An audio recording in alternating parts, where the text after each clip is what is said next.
Now, as the results come in on election night, everybody's waiting for news of the call. Now appears President Reagan has won. And he has called Reagan and congratulated him. That's when the losing presidential candidate calls the winner to concede the election. A few minutes ago, I called President Bush, President Clinton, President Bush, Barack Obama, President Obama, Congratulated Donald Trump to ensure the smooth transition of power. Now, of course, that's not always how it goes down. The vice president has recalled the governor and retracted his concession. He's not ready to give this up just yet.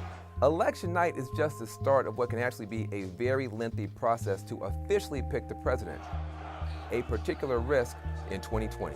Will you commit to making sure that there is a peaceful transferal of power after the election? Well, we're going to have to see what happens. You know that I've been complaining very strongly about the ballots. My single greatest concern. This president's going to try to steal this election. Now let's back up for a second. When you vote for president, you're not doing it directly. That's why a candidate can win the popular vote, but not the presidency. What you're actually doing, you're voting for electors. Those are people who are appointed in each state to then choose the president and the vice president. Federal law says all election disputes at the state level need to be wrapped up by December 8th so the electors can cast their ballots on December the 14th. Now, each state governor has got to certify the electors' votes and then send them on to Congress. So the results aren't official until the new Congress counts those ballots on January the 6th. Now, it's usually a straightforward process, but let's say one of the candidates questions the legitimacy of the state's count.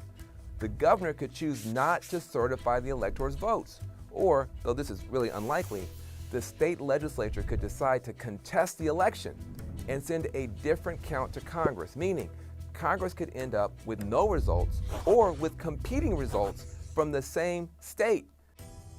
Now, that's a violation of federal law, so Congress would no longer have to honor that state's electors at all. Now, the House and the Senate can then decide which result is valid or throw out the votes from that state altogether. Now, I know you think I'm crazy, but this actually happened. It was 1876, shortly after the Civil War. Samuel Tilden won the popular vote, but there were 19 electoral votes in dispute.